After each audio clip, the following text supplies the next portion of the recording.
कारण पूर्ण जगावर आपली मालकी, तिची शुल्लक मालकी हे यापुढे जाणार नाही.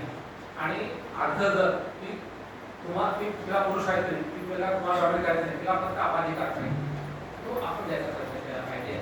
म्हणून मी एक व्याख्यान दिलं होतं, घरोघरी सावित्री घरोघरी ज्योतिबाचा शोध काय.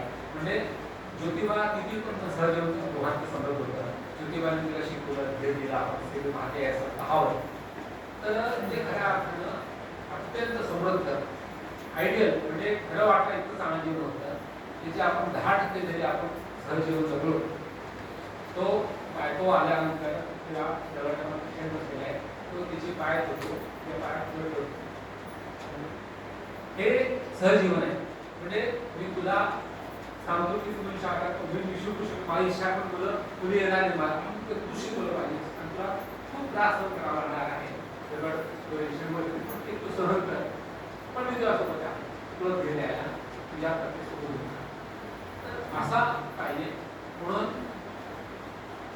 स्त्रियांनी त्या घरात लेखी आहे तर सावित्रीच्या तिने कर्तव्यदार व्हावं, विवेकी पण राहावं. आवाज तो हे करू नये का कायदे आपल्या बाजूने आपण काही आवाज गोष्टी करू द्यायचं तर करावं. पण पुरुषांनी म्हटलं दोघी भावा स्त्री आज 50-60-70% सावित्री आहे, कर्तव्यदार आहे, स्वावलंबी आहे, प्रेमळ आहे. पण ज्योतिबा मात्र 10%च आहे. तर 10% जेव्हा 50% होतील, 50% योग्य असायला नाही तर आपला देश आणि आपला संसार चांगला होईल, घटस्फोट कमी होतील, लिव्हिंगला त्रास होणार नाही.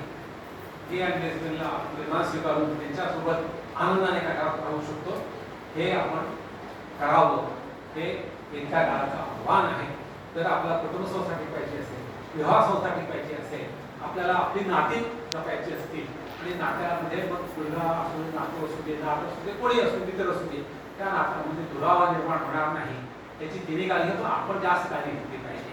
आणि आपण थोडेसे प्रौढ आहोत, तर प्रौढपणामध्ये आपण संबंध जास्त असलं पाहिजे. त्यामुळे अवघड असतो, बंडखोर असतो, ती बंड समजून आपण संबंध उत्तर दिलं तर निश्चितपणे भारताची कुटुंब संस्था, नाते संबंध ते सुदृढ राहतील आणि ते व्हावेत या उद्देशाने मी आज आपल्याकडे माझं मुक्त चिंतन मांडलेलं आहे.